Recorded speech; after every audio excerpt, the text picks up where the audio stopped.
Xin chào mọi người. Hôm nay mình sẽ hướng dẫn cho các bạn cách úp ảnh, úp video lên Facebook chất lượng HD không bị mờ. Có một số bạn thì hỏi mình rằng sao khi mình đăng ảnh lên Facebook thì chất lượng rất là mờ, không có nét, mặc dù máy ảnh của mình chụp rất là nét, không có bị mờ. Các bạn xem như mấy ảnh này thì nó hơi bị mờ.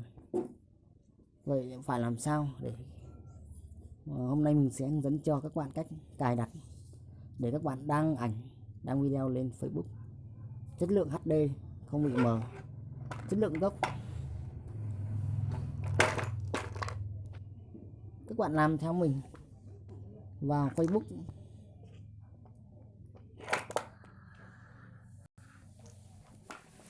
Sau khi vào Facebook thì các bạn vào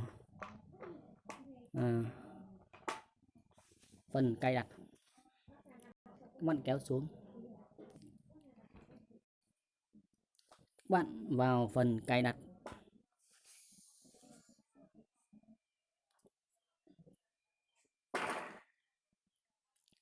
sau đó các bạn kéo xuống dưới cùng luôn á.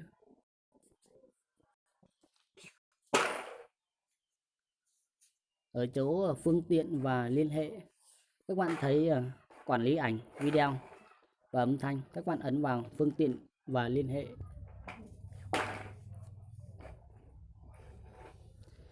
Đây các bạn sẽ thấy tải ảnh lên ở dạng HD, các bạn ấn vào cho mình như vậy. Rồi tải video lên ở dạng HD, các bạn cũng ấn vào cho mình.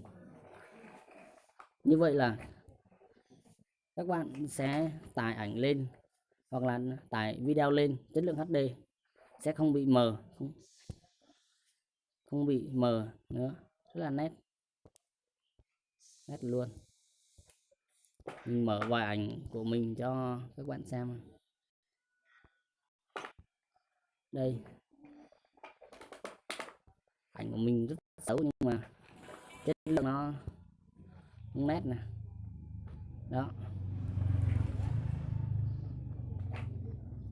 chất lượng nét luôn, HD.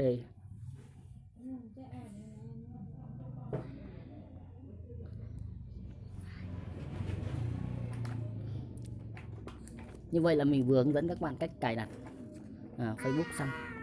Chúc các bạn thành công.